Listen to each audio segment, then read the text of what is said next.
Terima kasih Anda masih bersama dengan kami, pemirsa. Direktur Keuangan dan Investasi BPJS Kesehatan Arief Wicaksono buka suara terkait rencana sistem kelas rawat inap standar menggantikan sistem kelas 1, 2, dan 3. Menurut Arief, KRIS merupakan upaya BPJS Kesehatan meningkatkan standar kualitas pelayanan di fasilitas kesehatan.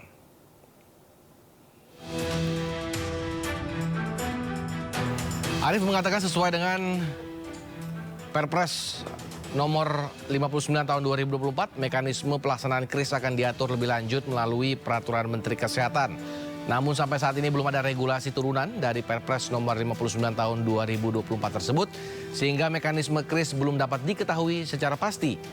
Hasil evaluasi pelayanan rawat inap rumah sakit yang menerapkan KRIS tersebut nantinya akan menjadi layanan bagi pemerintah untuk menetapkan manfaat, tarif, dan iuran JKN ke depannya.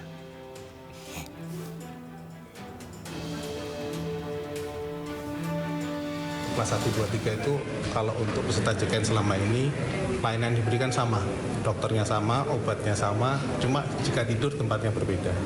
Kayak tadi mungkin katanya dengan single kelas 1, kelas KRIS itu kita tunggu saja nanti penetapan dari Kementerian Kesehatan bagaimana. Kami concern adalah BPJS mempertahankan mutu dan aksesnya tidak berkurang.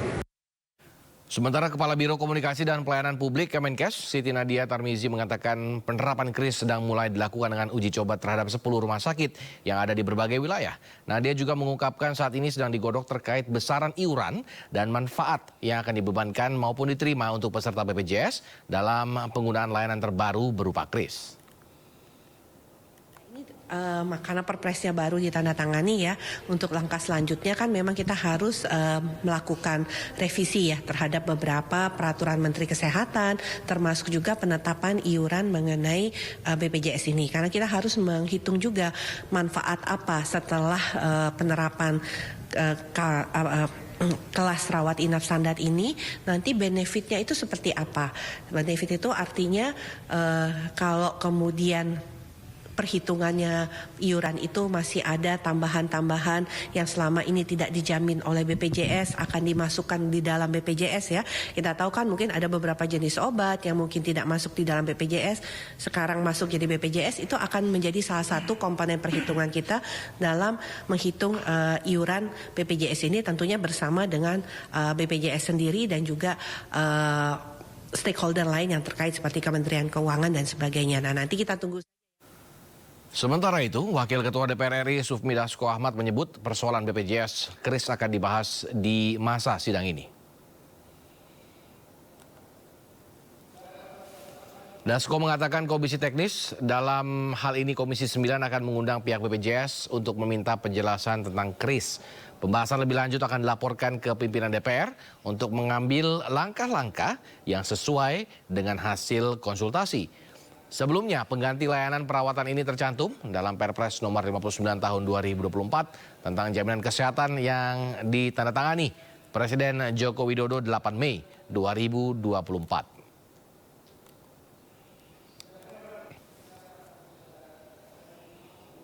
Yang KRIS itu juga kita akan bahas di masa sidang ini di komisi terkait. Nah, mungkin nanti komisi teknis dalam hal ini Komisi 9 akan mengundang pihak BPJS untuk kemudian meminta penjelasan tentang KRIS itu bagaimana. Dan lebih lanjutnya nanti kemudian akan dilaporkan kepada pimpinan DPR untuk kemudian kita ambil langkah-langkah yang sesuai dengan hasil konsultasi tersebut. Demikian. Ya, pemerintah menghapus kelas BPJS Kesehatan menjadi kelas tunggal yang diberi nama kelas rawat inap standar atau KRIS mulai 30 Juni 2025, namun besaran iuran belum ditetapkan sampai saat ini. Lalu apa perbedaan kelas BPJS yang lama dan yang baru? Sudah bersama kami Ali Gufron Mukti, Direktur Utama BPJS Kesehatan dan Koordinator BPJS Watch, Timbul Siregar. Selamat sore Prof. Gufron dan juga Bang Timbul. Selamat sore, Bang Samuel. Selamat sore, semoga dalam keadaan sehat. Prof, ingin tanya, ini perbedaan kelas BPJS lama dan yang baru ini apa saja sih? Kalau boleh dielaborasi secara singkat. Iya, jadi yang jelas itu semua aturan itu terutama mengenai kelas itu masih tetap sama ya. Jadi itu adalah untuk kris itu Juli ya 2025 ya. Nah, yang jelas di dalam Perpres yang baru ini kan penyempurnaan dari Perpres sebelumnya. Tapi yang jelas di Perpres baru ini diatur yang kris itu adalah dengan kriteria kelasnya itu lebih bagus gitu. Contohnya pamannya ada 12 ya kriteria mengenai outlet oksigen, kamar mandi memenuhi standar aksesibilitas, di dalam merawat inap, ventilasi udara, pencahayaan ruangan, kelengkapan tempat tidur, nakes dan lain-lain gitulah. Ada 12 kriteria gitu. Jadi kalau dari BPJS yang penting itu mutunya menjadi lebih bagus, aksesnya juga bagus. Jangan sampai tempat tidur dikurangi kayak gitu ya. Jadi bagi masyarakat bisa lebih bagus. Begitu. Tapi Prof, itu apakah tidak akan membebani rumah sakit ke depannya ketika harus menyesuaikan dengan standar yang diperbarui dalam BPJS yang baru ini, Prof? Kalau rumah sakit terbebani apa enggak, mungkin tanya rumah sakit ya. Kan ada asosiasi rumah sakit, ini lebih bagus lah. Gitu. Lalu pertimbangannya apa, Prof? Hingga akhirnya BPJS merubah skema?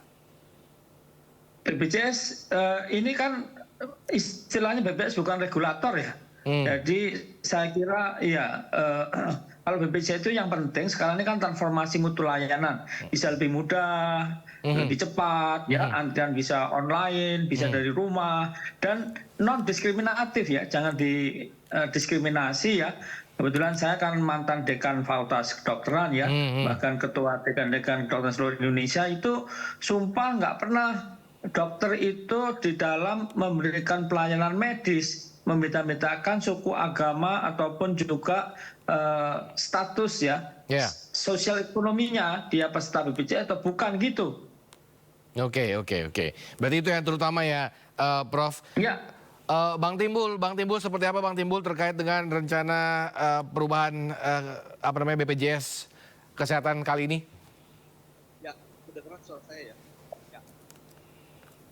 Halo, dengar suara saya? Bang Timbul. Terdengar suara saya? Iya, kali ini terdengar. Ya. Oke. Ya, tentunya kita sudah membaca Perpres 59 ya, memang tentunya memang dalam Perpres 59 itu yang membentuk tuh pemerintah, bukan BPJS yang membuat. Jadi ini kebijakan dari pemerintah ya. Dan dalam Perpres 59 itu memang tidak ada kata menghapus kelas 1, kelas 2, kelas 3. Cuma memang menambahkan definisi kris ya di pasal 1 itu. Nah, kemudian dalam pasal-pasal berikutnya disebutkan misalnya pasal 27. Pekerja yang mengalami PHK, dia berhak mendapatkan layanan di kelas 3 bagi rumah sakit yang belum menerapkan kris atau kelas rawat inap standar bagi rumah sakit yang sudah menerapkan. Jadi sampai 30 Juni 2025 itu kelas 1, kelas 2, kelas 3 masih ada. Nah, cuma memang nanti setelah 1 Juli 2025, mulai 1 Juli 2025, memang arahnya adalah penerapan kris.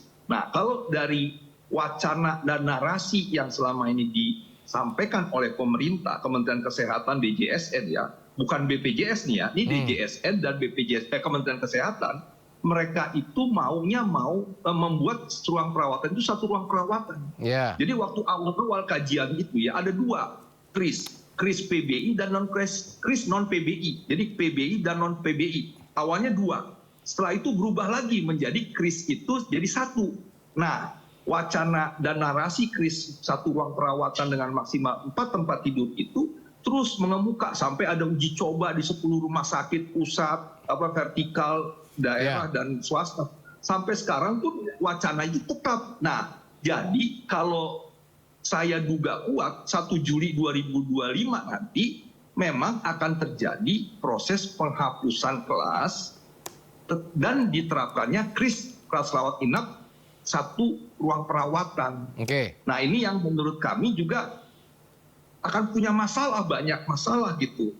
Kami merasa bahwa persoalan akses layanan, akses ruang perawatan itu akan terhambat di apalagi dengan adanya PP 47 tahun 2021 ya, di pasal 18 itu dengan sangat jelas kris rumah sakit swasta bisa menerapkan minimal 40% Ya. dari kris itu untuk peserta JKN. Rumah Oke. sakit pemerintah 60%. Ya. Nah, ini kan juga jadi legitimasi terhadap pembatasan terhadap ruang perawatan kris nanti. Ya. Nah, ini yang harus dipertimbangkan oleh pemerintah, bukan BPJS. BPJS Kesehatan, ya, tapi pemerintah dalam hal ini Kementerian Kesehatan yang memang juga disupport oleh DJSN seperti itu. Oke. Bang Timbul, ini apakah akan ada kekhawatiran kalau misalkan 2019 kalau tidak salah kenaikan tarif di kelas-kelas yang 1, 2, 3 kalau tidak salah sempat ditakutkan bahwa yang kelas 1 turun kelas, memilih untuk turun kelas karena terlalu mahal. Nah, dengan rencana kris ini dengan tarif yang belum ditentukan, bagaimana menurut Bang Timbul ke depannya? Apakah memang masyarakat akan banyak yang terbebani dengan hal tersebut?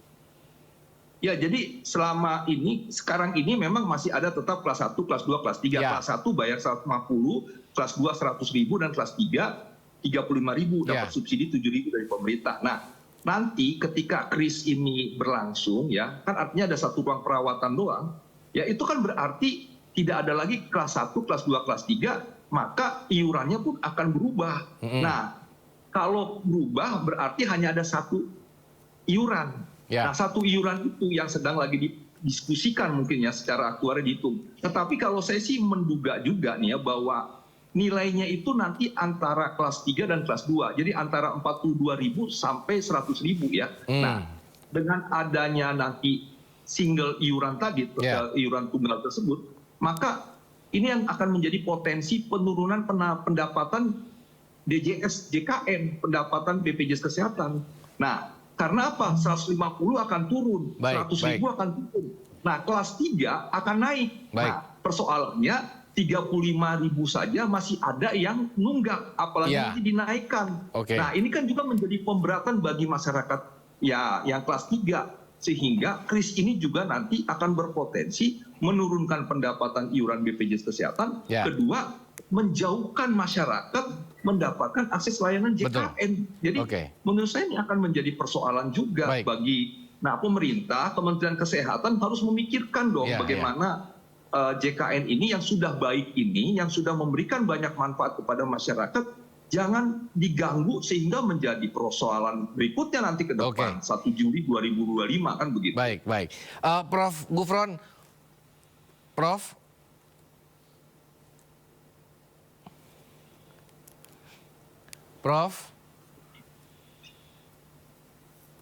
Ya, nampaknya kita masih mencoba menghubungi Prof Gufron. Bang Timbul, sampai saat ini yang Bang Timbul lihat sebenarnya BPJS Kesehatan, apakah bagaimana performa BPJS Kesehatan menurut Bang Timbul sendiri? Ya, sejak 2021 kan menorehkan surplus dan terus meningkat ya. Dan pelayanan juga menurut saya sudah meningkat dengan berbasis pada digitalisasi dan sebagainya. Ya. Mendaftar melalui online ke rumah sakit itu sudah dilakukan dan sudah melakukan proses-proses yang baik dan semakin baik gitu ya. Nah ini yang menurut saya jangan sampai diganggu lagi gitu. Jadi akhirnya kontraproduktif gitu. Dengan ada kris ini ya. Oke, Prof Gufron. Ya, halo. Halo Prof. Ini kameranya belum ada. Apanya? Kameranya sedikit lagi, Pak. Ya, halo. Oh ya, Prof, sudah terhubung dan sudah terlihat dan sudah jelas suaranya. Untuk menghubungi. Prof Gufron, terkait dengan tadi yang Bang Timbul katakan, sebenarnya saat ini BPJS kondisinya seperti apa, Prof? Terlebih dengan rencana akan adanya kris. Ini mohon maaf ya, tadi kondisinya yang jelas itu BPJS itu secara umum tidak defisit gitu ya. Oke, iya. Itu dulu ya, saya pamit dulu nih. Baik, terima kasih Prof Gufron telah bergabung bersama kami sore hari ini. Bang Timbul, terakhir Bang Timbul, ini kira-kira akan seperti apa menurut Bang Timbul nanti di tahun depan yang akan terjadi dengan penerapan kris ini? Meskipun memang tujuannya baik, tapi mungkin belum semua masyarakat bisa mengakomodir untuk membayar iuran BPJS. Belum melihat Jadi memang di Perpres 59 tersebut kan belum konkret ya tentang kris itu. Dia akan diatur kembali dalam peraturan berikutnya. Nah, saya sih berharap pemerintah, Kementerian Kesehatan lebih bijak gitu ya dalam proses menerapkan kris. Jadi sebenarnya kan kris itu memang kelas standar itu sebenarnya kan bisa ada dua hal yang diperinterpretasikan. Kelas 1, kelas 2, kelas 3 yang distandarkan. Betul. Ya, jadi ada kelas 1, kelas 2, kelas 3 tetap ada. Jadi kelas 1 misalnya 2 tempat tidur, kelas 2 3 tempat tidur, kelas 3 4 tempat tidur. Jadi tidak ada lagi kelas 3 yang 8 tempat tidur. Enggak. Betul. Itu yang distandarkan itu saja. Dibandingkan dengan kalau dia pakai satu ruang perawatan saja gitu yang memang punya masalah nanti ke depan. Jadi tetap rumah sakit juga tidak dibebani ya misalnya terkait dengan ada direksi rumah sakit yang juga komplain belum siap karena apa? Ada proses renovasi. Betul. Renovasinya rumah sakit itu kelas 1, kelas 2, kelas 3 dijadikan ruang perawatan krisis itu kan butuh biaya. Betul, butuh biaya itu kan juga pemerintah memberi pinjaman lunak tanpa bunga gitu. Kan nggak ada juga. Nah, kalau sekarang masalahnya rumah sakit itu tidak punya dana merenovasi, terus kemudian 1 Juli 2026 tetap belum bisa juga, apa diputus kerjasamanya kan akan menyulitkan peserta juga. Karena rumah sakit tersebut tidak bisa lagi dikunjungi karena dia tidak bisa bekerja sama karena kondisi renovasi tadi. Nah, ini juga harus dipikirkan bahwa dari 3.900 kan yang baru diuji coba baru 10, baru sedikit. Dan ini kan tidak objektif gitu ya untuk mengatakan kris itu sudah siap atau belum. Nah, menurut saya kembali Perpres 59 itu kalaupun disebut ada kris, tapi pelaksanaannya jangan 1 Juli 2025. Buat aja lagi dengan kajian-kajian yang lebih matang gitu ya, sehingga tidak merugikan rumah sakit, tidak merugikan peserta, begitu sebagainya. Baik, terima kasih Bang Timbul dan tadi ada sebelumnya Prof. Gufron telah bergabung bersama kami sore hari ini. Kita tunggu ini semoga BPJS dan pemerintah dapat memberikan jalan terbaik bagi warga Indonesia di bidang kesehatan. Selamat sore. Selamat sore, terima kasih.